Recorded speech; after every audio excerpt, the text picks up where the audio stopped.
자, 우리가 6장 초반절부터 봤을 때는 죄의 종에 대해서 봤습니다.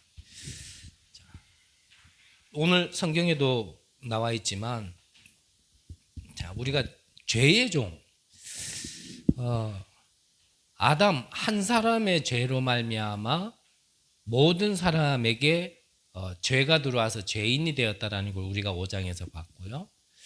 그처럼 한 사람의 의로 말미암아 모든 사람이 의롭게 될 수 있다라는 우리가 또 그리스도의 복음을 또 듣게 되어진 가운데 6장에서는 이제 죄의 종에 대해서 얘기를 하고 오늘은 의의 종에서 대해서 이제 얘기를 합니다. 자, 오늘 성경 15절에 보면 여기서 사실 바울의 모든 결론이 나와 있죠. 한번 읽어드릴게요. 자, 그런즉 어찌하리요? 우리가 법 아래에 있지 아니하고 은혜 아래 있으니 죄를 지으리요? 그럴 수 없느니라. 자, 우리가 죄인이었기 때문에 죄를 짓는 거죠. 맞습니까? 아닙니까? 죄를 지었기 때문에 죄인이다. 우리가 죄가 있기 때문에 죄인이다. 좀 분별을 하셔야 돼요. 좀 이따가 잠깐 말씀드리겠지만 죄인이기 때문에 죄를 짓는 겁니다. 아담과 하와가 하나님을 떠나 죄인 되어 있기 때문에, 그렇기 때문에 그 죄의 속성 속에서 자꾸 죄를 짓는 거죠. 그렇다면 오늘 본문 뒤에 나와 있지만 우리가 예전에는 죄인이었기 때문에 죄를 자꾸 짓지만, 그렇다면 하나님 주신 복음으로 우리가 의의 종이 됐다면 죄를 질 수 없다라는 걸 지금 바울이 얘기하는 거거든요. 그러면 우리에게 좀 고민이 생기죠. 구원받은 나 계속 죄고 짓고 있는데 의문이 생기죠. 네, 오늘 본론에서 함께 말씀 나누면서 거기에 대한 답을 찾으시기를 바라고요. 먼저 잠깐 말씀드린다면, 그래서 늘 말씀드렸잖아요. 우리가 구원 못 받은 자의 속에 있을 때, 죄의 종 속에 있을 때 문제는 문제 맞아요. 그래서 그거는 재앙이 되어지는 겁니다. 그렇다면 우리가 구원받은 자라면 구원받은 자에게 우리가 속기 쉽고 착각하기 쉬운 그 죄, 문제라는 거는 사실 문제가 아니라 그거는 하나님의 계획이 있는 축복이라는 거죠. 우리의 눈으로 봤을 때 현실 속의 문제라는 것은 똑같이 보이지만 우리의 신분 배경이 다르기 때문에 그 문제가 똑같이 오는 것 같지만 어느 신분 속에서 그걸 만나느냐에 따라 결과가 달라진다는 얘기예요. 그 결과가 달라진단 말이에요. 이거를 이해 못하면 오늘 바울이 얘기한 이 성경이 좀 말이 굉장히 좀 어폐가 있는 말이죠. 분명히 바울은 의의 종이 어떻게 죄를 지을 수 있느냐, 그럴 수 없다라고 얘기를 했는데, 그렇다면 우리는 죄를 짓고 있는 것처럼 보여지고 문제를 계속 만나는 것처럼 보여지니까요.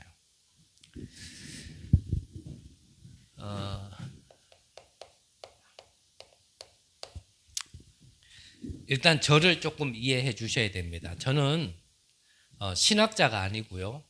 그렇다고 또 신학을 할 때 열심히 공부했던 사람도 아니기 때문에 그냥 제게 주신 은혜만큼만 여러분들과 함께 좀 나눌 수밖에 없는, 그걸 좀 이해해 주시기 바랍니다. 저는 하나님께서 이 복음이라는 걸 조금 이해하면서부터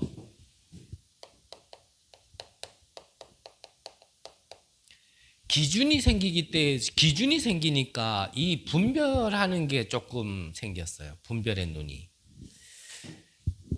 그래서 우리가 첫 번째로, 저는 이전에는 과연 뭐가 율법이며 무엇이 종교며 무엇이 복음인지 저는 거기에 대한 분별이 잘 안 되더라고요. 그래서 이 말을 들을 때는 이게 뭐 복음이다, 종교다, 율법이다, 이런 기준이 생기려 하다가 또 저 메신저가 딱 전하는 또 그 메시지를 들으면 그럼 그 기준이 또 다시 무너지고 또 여기에 맞추다 보니까 그게 계속 반복되다 보니까 뭐가 복음이냐, 뭐가 종교냐, 뭐가 율법이냐. 저는 여기에 대한 이렇게 기준이 선명하지 않다 보니까 좀 왔다 갔다 그랬었는데, 저는 다른 걸 기준을 삼지는 않았습니다. 저는 그래서 그 말씀을 전달해 주신 분들이 소중한 분들이지만, 저는 이 성경을 기준으로 모든 걸 분별해야겠다, 좀 이렇게 생각이 들었습니다. 그러는 가운데 좀 크게 얘기하면 복음과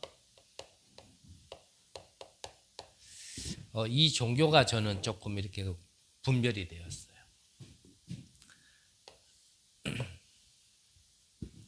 자, 성경에 보면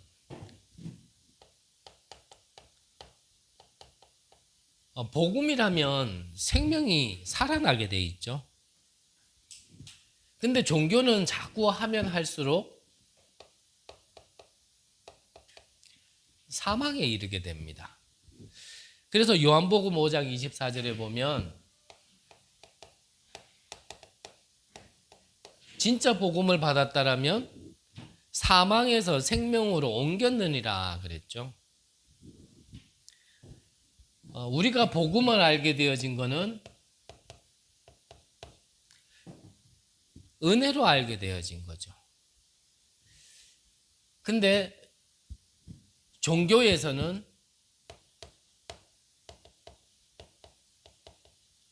노력과 열심으로 무엇을 이룬다라고 자꾸 얘기합니다. 그래서 에베소서 2장에 보면 5절과 8절에 보면 우리가 은혜에 인하여 믿음으로 말미암아 그랬거든요. 그래서 우리가 받은 복음이 내게서 나와진 게 아니라 하나님의 은혜로 하나님께부터 나와진 게 복음이죠. 그렇다면 우리가 복음을 좀 알게 되어지고 뭐 좀 더 깨닫게 되어졌거나 좀 더 누리게 된 것 가지고 이거는 자랑할 일이 아니죠. 모든 영광을 하나님께 돌려야 되는 거지, 뭐 내가 이렇게 깨달았다 막 이렇게 뭐 자랑하듯이 막 이렇게 얘기할 필요 없죠. 깨닫게 하셨다라면 그거는 뭐라고요? 은혜죠. 은혜.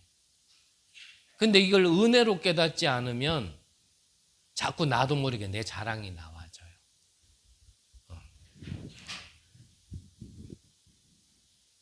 그리고 복음이라면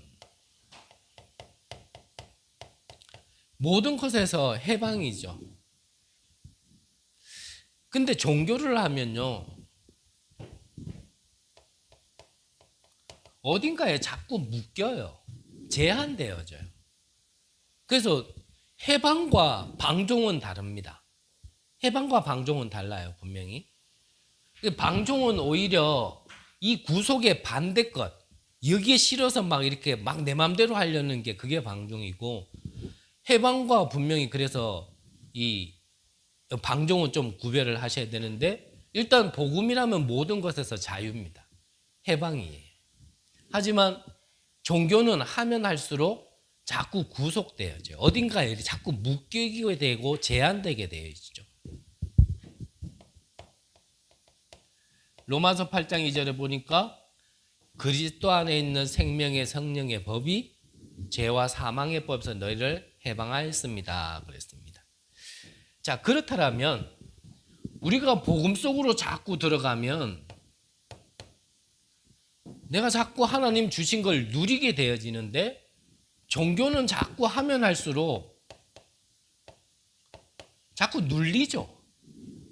율법도 그렇습니다. 많이 알면 이거를 복음적으로 해석 못하는 율법을 자꾸 접하면요, 자꾸 눌려요. 그리고 진짜 복음이라면 내 과거를 자꾸 뒤적뒤적거리는 게 아니고 미래가 자꾸 보여지게 됩니다. 미래.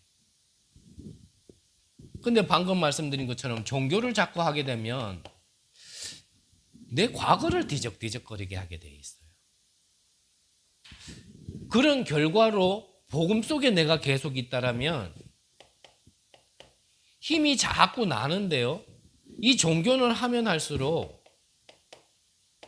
자꾸 힘이 빠져요. 저는 첫 번째로 좀 이렇게 큼지막하게 얘기하면 이게 좀 분별이 되어졌어요.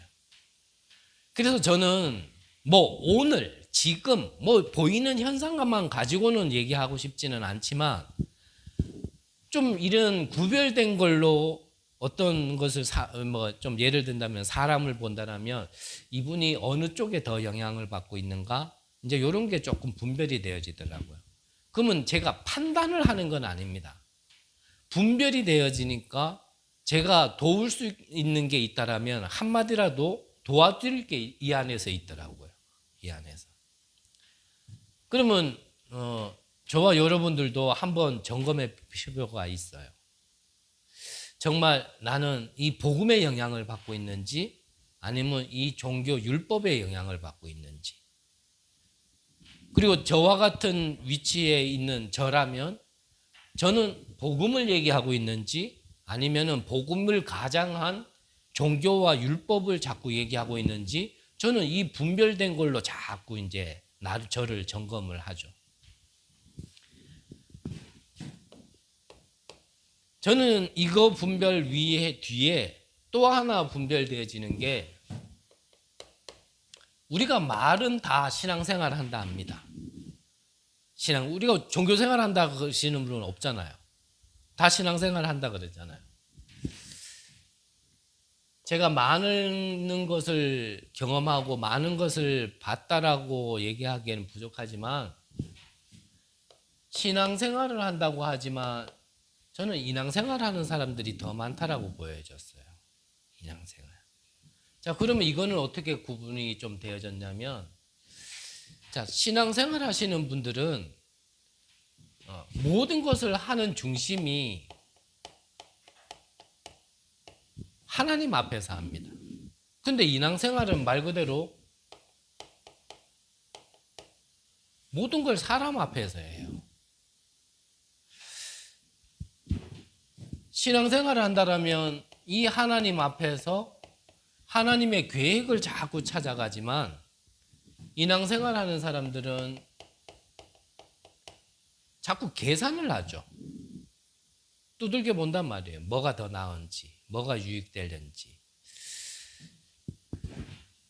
신앙생활을 하게 되어지면 지금은 좀 이렇게 내면이라고 표현할게요. 영적인 변화와 영적인 응답을 자꾸 추구하는데 인앙생활하는 사람들은 보여지는 게 전부기 때문에 외면을 자꾸 찾게 되어지죠.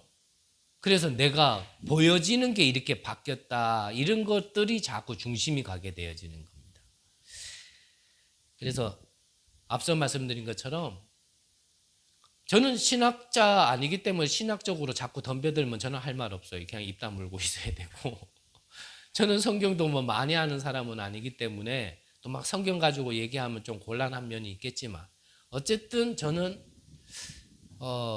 성경에서 하나님이 말씀하시는 복음을 기준으로 봤을 때 저는 이렇게 좀 구분되어지는 게 있었습니다. 제 개인적으로. 왜 이렇게 말씀드리냐? 내게 기준이 없으면은 맞는 것도 틀리게 보이고요.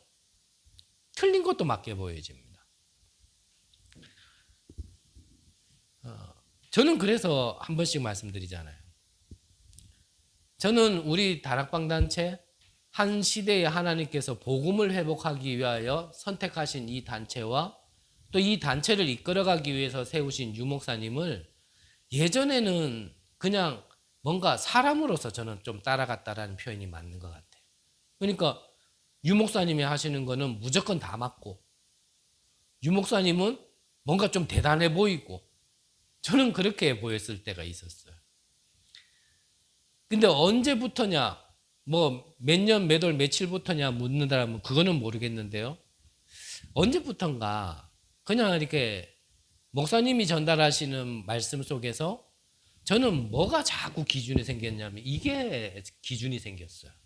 아, 저분은 성경을 전달하시지 개인의 어떠한 응답이나 증거를 전달하시지 않는다.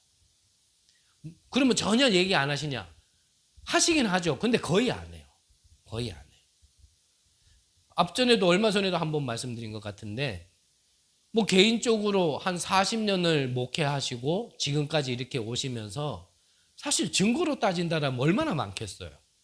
얼마나 많은 증거가 있겠어요. 근데 저는 지금도 이렇게 들어보면 그런 증거들을 뭐 어떤 기준 삼아서 이렇게 돼야 되는 거로 그렇게 얘기하신 적을 없다라고 저는 말씀드리고 싶어요. 예, 유 목사님은 항상 성경에 있는 내용, 성경의 언약, 성경의 인물, 성경의 증거, 그걸 가지고 항상 성취될 언약을 이렇게 전달하시지, 내가 이렇게 인도받으니까 내가 이렇게 응답받았다, 그 가운데서 뭐 이 20가지 전략이 나왔다, 이런 식으로 얘기하시지는 않아요. 그래서 저는 말씀드리는 게, 저는 유 목사님 따라가는 거 아닙니다. 그러실 일 없을 거라고 믿지만 혹여나 유 목사님이 성경에 기준된, 성경에 응답되어진 성경의 언약이 아닌 개인의 응답을 얘기하신다면 저는 굳이 이 단체 안에 있을 필요 없다고 생각이 들거든요. 그러면 반드시 그렇게 세워진 단체와 교회는 성경사가 증거했고 교회사가 증거했잖아요. 무너져요. 무너진다니까요. 어제 본부에서도 어디 메시지인지 제가 정확하게 지금 기억은 안 나는데, 결국은 그러면 그 사람이 있을 때는 괜찮습니다. 근데 그 사람이 없을 때는요, 반드시 무너진다니까요. 그래서 저는 제가 없을 때를 얘기하는 겁니다. 제가 없을 때를. 또 말씀드리지만 오라는 데 없어요. 그리고 갈 데도 없어요. 그거보다 더 큰 은혜는 여러분들은 저를 믿지 않아요. 그게 최고 은혜예요. 그래서 그럴 염려는 없지만 여러분들이 혹여나 저를 요만큼이라도 믿고 의지해서 그래도 이 임마누엘 언약교회는 최 목사가 있으니까 나는 임마누엘 교회, 이렇게 되면 혹여나 제가 없을 때는 어떡하냔 말이죠.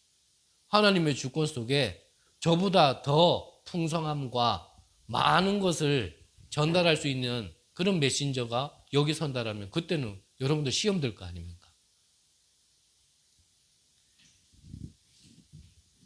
여러분들이 진짜 종교와 복음을 분별할 수 있는 눈을 가지시길 바라고요. 진짜 신앙생활을 하세요. 신앙생활을. 무엇 때문이 아니라 진짜 하나님 앞에서. 그래서 코람 데오 그러죠. 코람 데오. 데오는 하나님, 코람은 앞에서, 하나님 앞에서. 그래서 영어로 하면 in front of God. 하나님 앞에서 여러분들이 신앙생활을 하셔야 돼요. 우리가 믿음의 대상이 하나님인데 자꾸 다른 걸 바라보면 안 되잖아요.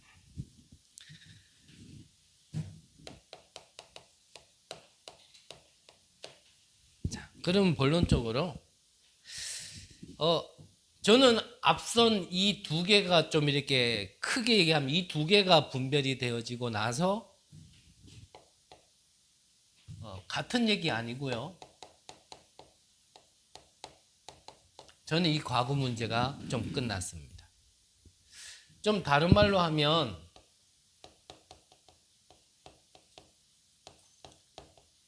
저는 복음이 누구의 복음이 아니라 성경에서 하나님이 말씀하시는 그 기준으로 복음이 이해됐을 때부터 저는 과거 문제가 끝났어요.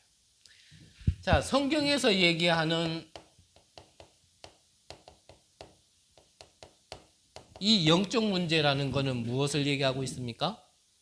잘 아시는 바니까 길게 안 적을게요. 성경에서 얘기하는 문제, 죄라는 것은 하나님 떠난 죄를 얘기하는 겁니다. 그렇죠? 그래서 그 죄는 우리 인간이 죄은 죄보다는 원죄. 하나님을 떠났기 때문에 그 틈을 사단이 주인되어져 있는 상태. 이걸 보고 성경에서는 영적 문제라 얘기하죠. 그래서 영적 문제예요. 다른 말로 하면은 영의 문제예요.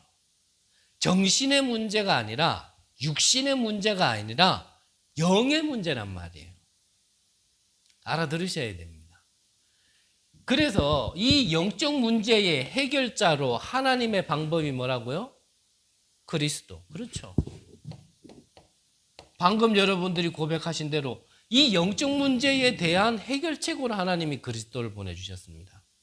그래서 저는 저의 무식한 표현으로 다시 말씀드리냐면 우리 정신 문제를 해결하기 위해서 하나님이 그리스도를 보내주신 건 엄밀히 얘기하면 아니죠.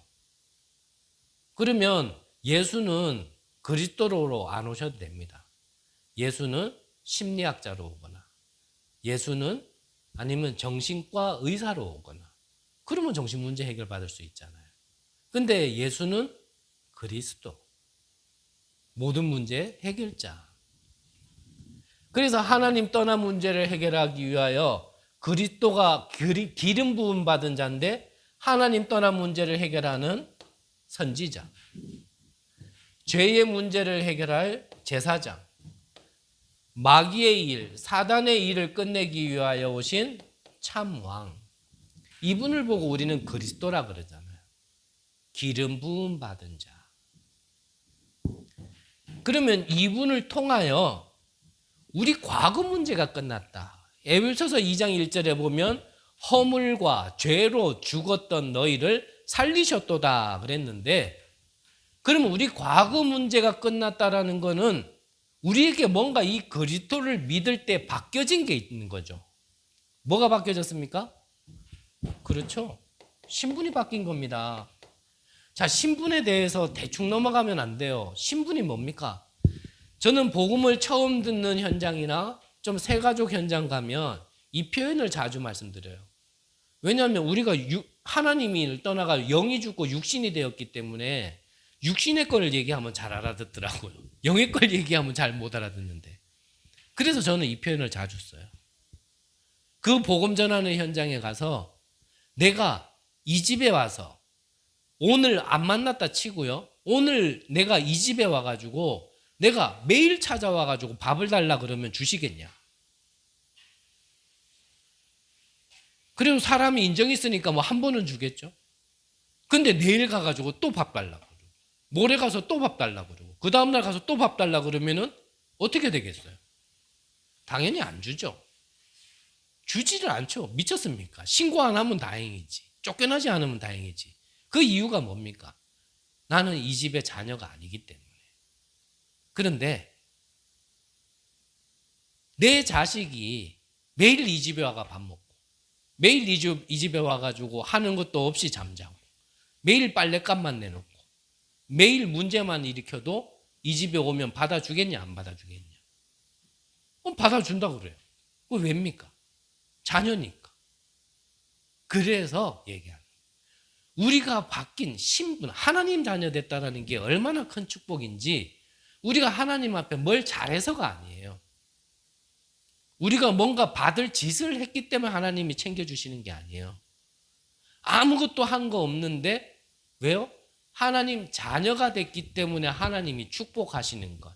그게 자녀의 권세라니까요. 자녀의 권세. 그 자녀의 권세를 우리에게 주셨단 말이에요.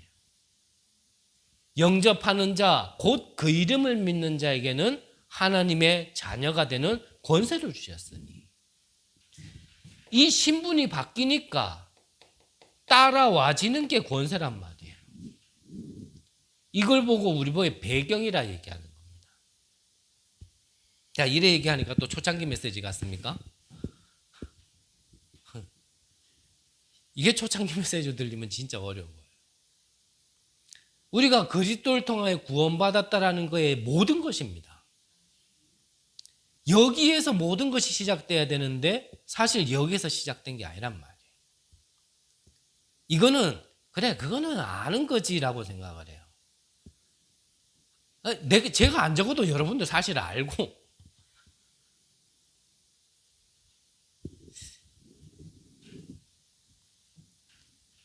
이게 내 과거 문제 해결입니다. 마귀의 자녀에서 하나님의 자녀로. 그래서 앞서 말씀드렸잖아요. 사망에서 생명으로 옮겼느니라. 그러니까 구원을 받아놓고 구원받은 나 자신부터 지금 못 찾고 있는 상태. 그게 내 과거부터 오늘까지 계속 이어지다 보니 오늘이 어려운 게 아니라 어려울 수밖에 없는 걸 항상 내가 가지고 왔다가 어떤 상황에서 딱 그게 드러났을 뿐이란 말이에요. 그래서 이걸 알는 그때가요, 사실은 바른 시작이에요. 아, 내가 구원을 받았구나. 내가 하나님의 자녀가 됐구나. 에베소서 2장 3절에 보면 본질상 진노의 자녀라 그랬는데 이제 내가 그 진노의 자녀가 아니구나. 내가 하나님의 자녀구나. 내가 능력이 있는 게 아니구나. 내가 가는 곳마다 흑암이 물러갈 수밖에 없구나. 전에는 지옥 배경이었는데 내가 가는 곳마다 천국 배경이 따라다니는구나. 전에는 마귀가 내 주인이었는데 성삼위 하나님이 나의 주인이시구나. 그러니 당연히 보좌의 축복이 내게 배경이 되어지는 거구나. 이것부터요 시작이란 말이에요. 저는 이게 과거 문제 끝이었어요.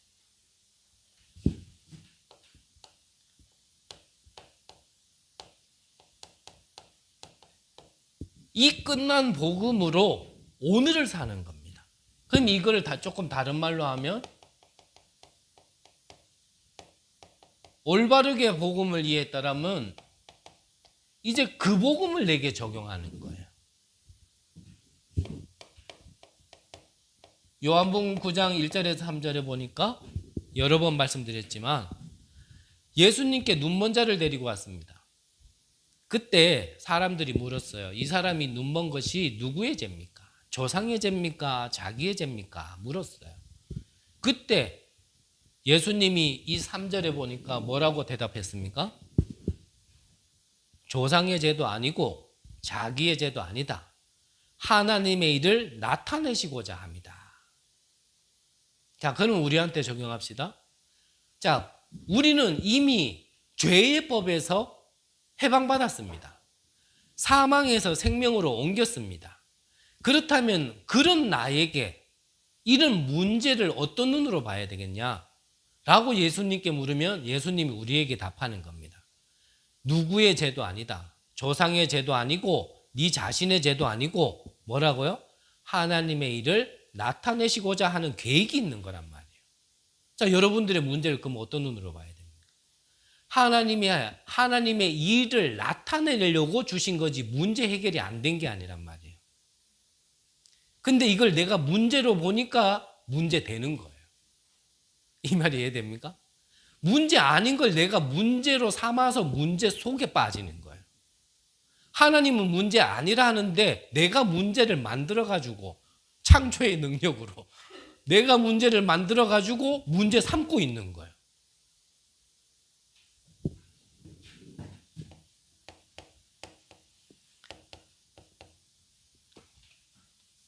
고린도전서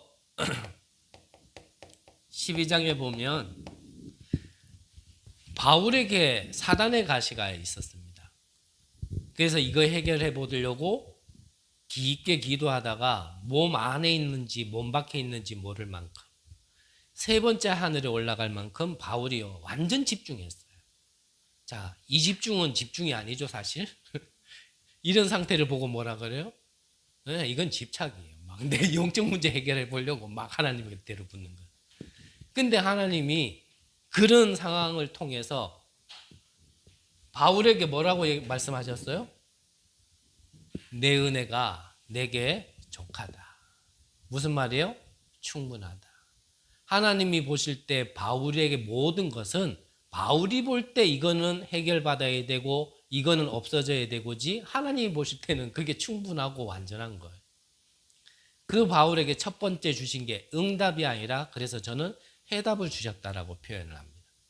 응답은 내 손에 지켜진 거나 뭔가 내가 바라는 대로 되어진 거나 없어져야 될 게 없어진 것 이런 것을 응답이라고 우리가 얘기한다면 그런 게 있는 가운데서 하나님이 주시는 답을 찾은 게 저는 해답이라고 표현하는 겁니다.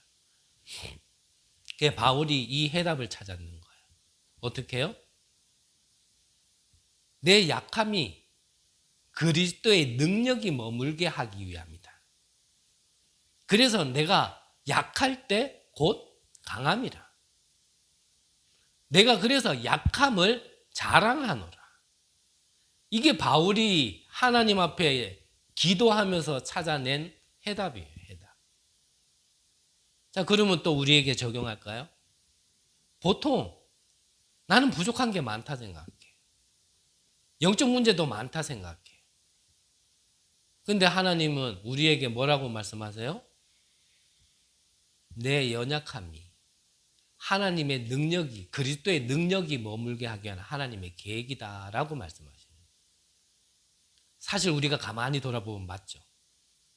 내가 부족함이 있으니까 하나님께 매달리지 부족함 없으면 하나님께 안 매달려요. 그래서 부족함을 주는 거예요.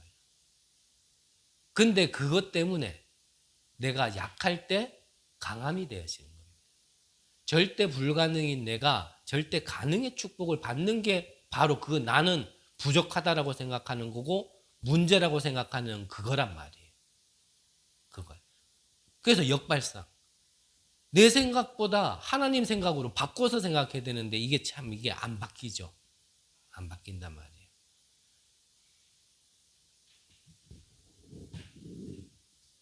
오늘 문제 끝. 끝났죠? 네, 이제 문제로 삼지 마세요. 네. 문제로 삼는 거는 제가 볼 때는 이 복음으로 적용을 못 하는 겁니다. 그러니까 그러려면 먼저 뭐가 되어야 되냐면 복음 이해가 되어야 돼요. 하나님 왜 복음을 주셨지? 왜 그리스도를 주셨지? 자, 그러면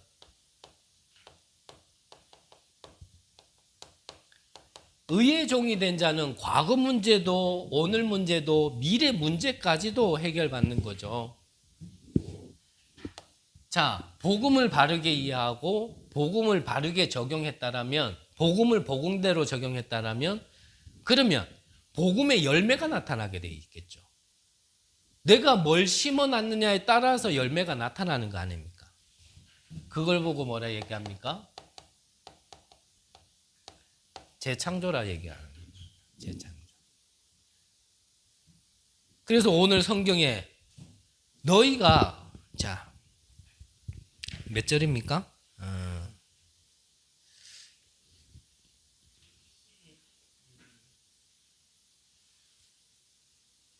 20절 맞나요? 19절부터 한번 볼까요?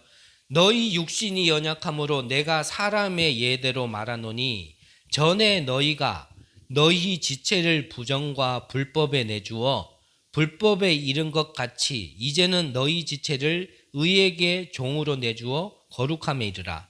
자, 너희가 죄의 종이었을 때에는 의에 대하여서 자유로웠느니라. 그러면서 21절에 보니까 너희가 그때에 무슨 열매를 얻었느냐? 이제는 너희가 그 일을 부끄러워하나니 이는 그 마지막이 사망임이라 그랬거든요. 우리가 죄의 종일 때는 당연히 의의 종에서 자유로워요. 그 자유롭다는 표현이 약간 이상한 표현이긴 하지만 내가 종의 죄일 때는 의의 종과는 상관없다는 얘기죠. 하지만 우리가 의의 종일 때는 죄의 종과 상관없어진다는 얘기예요. 우리가 하나님께 의로 칭함을 받은 구원받은 자라면 그렇다면 우리의 미래도 분명히 과거에 연연하지 않은 새로운 열매가 나타난다는 겁니다. 그거를 마지막 절에 얘기하는 겁니다. 죄의 삭은 사망이요 하나님의 은사는 그리스도 예수 우리 주 안에 있는 영생이니라. 그러면 영생의 재창조가 나타나는 거죠. 자, 재창조되진 나. 고린도후서 5장 17절 보니까 뭐라 그럽니까? 뭐라 그래요? 그리스도 안에 있는 자는 이전 것은 지났고 보라 새 것이 되었도다. 그게 재창조되어진, 구원받았다라는 게 그게 재창조되어진 겁니다. 자, 그러면 재창조되어진 우리 미래에 하나님이 약속하신 게 있죠.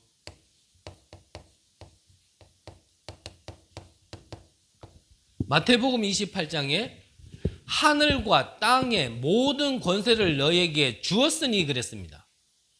주셨으니 그랬어요. 그러면서 약속하신 게 세상 끝날까지 너희와 항상 함께 있으리라 라고 말씀합니다. 이게 약속이에요. 우리의 미래예요.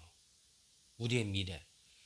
내가 막 죄 안 짓고 거룩하게 살아야 하나님이 나와 함께 하시고 주신 축복이 내게 머물러 있느냐? 그렇지 않다니까요. 하나님 자녀는, 내가 낳은 자녀는요, 진짜 이게 육신적으로도 이게 정신병자 아니고서는 아무리 내가 낳은 자녀가 장애를 가지고 있다 하더라도요, 그 장애아를 품는 게 부모입니다. 그게 부모예요. 그냥 하물며 하나님이 우리가 좀 부족하다고 해서 아이고 내치고 좀 뭔가 저 스파르타 군인들처럼 강한 자만 막 이렇게 안고 그렇지 않단 말이에요. 그래서 한 목사님께서 예를 들어 말씀하신 난 그게요 참 예화가 저에게는 굉장히 와닿는데, 지폐 얘기했잖아요. 지폐 5만 원권을 갖다가 자기 주머니도 아니고 앞에 있는 사람한테 지폐 있는 사람 이래가지고 받아오더라고.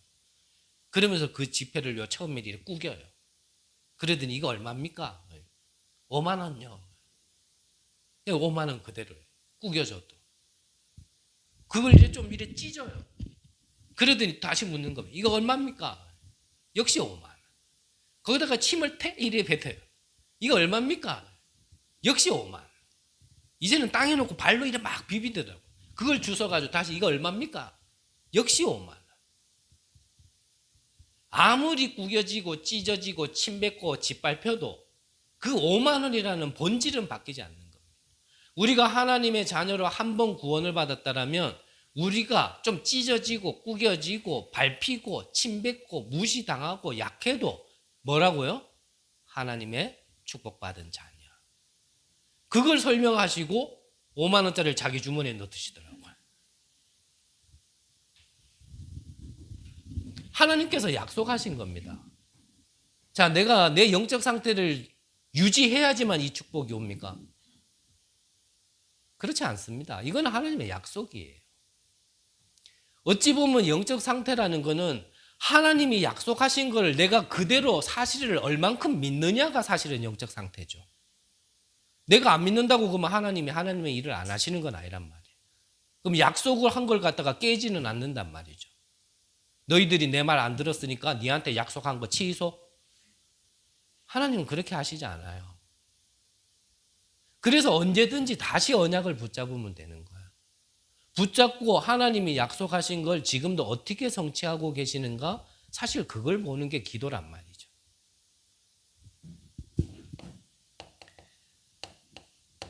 마가복음 16장에도요. 너희가 내 이름으로 귀신을 내어 쫓으며 뱀과 정갈을 잡고 마시고 그리고 병든 자에게 손을 얹은즉 나으리라. 하나님이 하나님의 자녀에게 약속하신 겁니다. 똑똑한 사람에게만 약속한 게 아니고 성령 충만한 사람한테만 약속한 게 아니란 말이에요. 이거는 부활 메시지예요. 예수님이 부활하시고 주신 메시지예요. 그 당시에는 사실 제자들 가운데서도 흔들리는 자 많았어요. 대표적인 인물, 그리스도 고백했었던 베드로, 배신 땡기고 도망갔을 때 그때란 말이에요. 12사도도 흔들리지 않은 건 마가다락방의 체험 이후에 흔들리지 않았지, 그 전까지는 계속 흔들리고 있었거든요. 그 흔들리는 그 제자들을 두고 주신 약속의 말씀이라니까요. 우리의 미래는 증인인 겁니다. 그래서 미래 염려 안 하셔도 돼요. 그래서 언약만 붙드세요. 언약. 말 그대로 또 말씀드려요. 약속만 붙드세요. 약속. 우리가 하나님을 믿는 건 하나님이 약속하신 그 말씀을 믿는 겁니다. 말씀을. 그 말씀을 믿는 데는 내 부족함도 영향 주지 않아요. 그 언약이 성취되는데 내 부족함도 영향 주지 않아요. 언약을 붙드는 게 중요하지. 그러면 이 언약을 붙들면 오늘의 모든 것은 응답으로 보여지는 겁니다. 오늘의 모든 응답. 이 언약을 성취시키고 완성시키기 위한 오늘의 응답의 시간이에요. 모든 것이. 그걸로 보여야 되거든요. 그렇게 보이지 않으면 처음부터 다시 시작이라기보다는 좀 본질부터 다시 시작하죠. 그래서 어떻게 보면 이거 계속 반복이죠. 그래서 이만큼 왔다가 되돌아가는 게 아니라 이렇게 왔다가 좀 더 다지고 또 다지고 또 다지고, 그래서 자꾸 이 복음이 풍성해지고 더 깊어지고 사람은 늙어가는 게 아니라 자꾸 익어지는 거죠. 그래서 사람이 익으면 달라요. 근데 늙어가면, 저보다 연장자분들은, 어른들은 용서하시고요, 사람이 익어야 되는데 늙어가면 냄새 난다 그랬어요. 제가 그런 게 아니라 유목사님이 있어요. 여러분들은 익어가세요. 익어가세요. 멋있게. 진짜 교회 안에 정말 여러분들을 봤을 때 참 연세는 있으신데 너무 젊다. 진짜 연세는 있으신데 너무 멋있다. 정말 저분만 보면 내가 없던 힘도 난다. 신앙생활 뗄치우려고 하다가도 저분 보면 진짜 신앙생활 하고 싶다. 이런 생각이 들 만큼 익어가세요. 죄송한 얘기 한 번만 더 드리면, 난 저렇게 안 늙어야지. 이래 되면 곤란해요.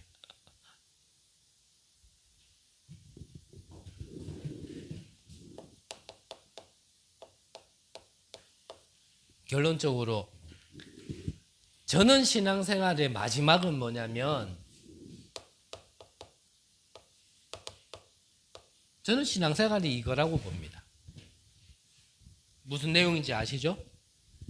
내가 그리스도와 함께 십자가에 못 박혔나니 이제 내가 산 것 아니요 내 안에 그리스도께서 사시는 것이라. 이제 내가 사는 것은 나를 사랑하사 자기 몸을 버리신. 이게 언제 바울이 고백한 거냐면 베드로와 갈등이 있을 때 이 고백을 한 겁니다. 베드로와 갈등이 있을 때. 바깥에서 갈등이 아니라 안에서 갈등이 있을 때. 그때 어찌 보면 뭐 능력을 더 누가 크다 작다라고 얘기할 수는 없겠지만 아무래도 바울이 좀 더 크게 쓰임 받은 건 맞잖아요. 근데 이 바울은 그 갈등 속에서 오히려 이 고백을 했어요. 그래서 한마디로 얘기하면 뭡니까?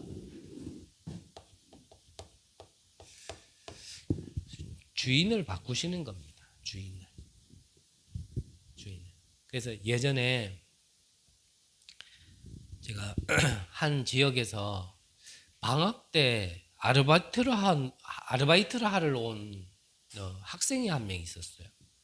그래서 이 친구를 두고 좀 복음이 들어갈 수 있도록 계속 기도했는데 뭐 한 달 반 정도 이래 시간이 지날 때까지 기회가 안 생기는 거예요. 이 친구는 사장님하고 아는 친구라서 이제 사장님하고 있는 지역에서 같이 출근하고 같이 퇴근하고, 그러니까 기회가 잘 안 생겨요. 그래서 저는 이제 마지막 날까지 계속 기도를 했죠. 근데 마지막 날이었어요. 이제 다음 날부터는 얘가 이제 아르바이트 하러 안 와요. 그게 마지막 날이었어요.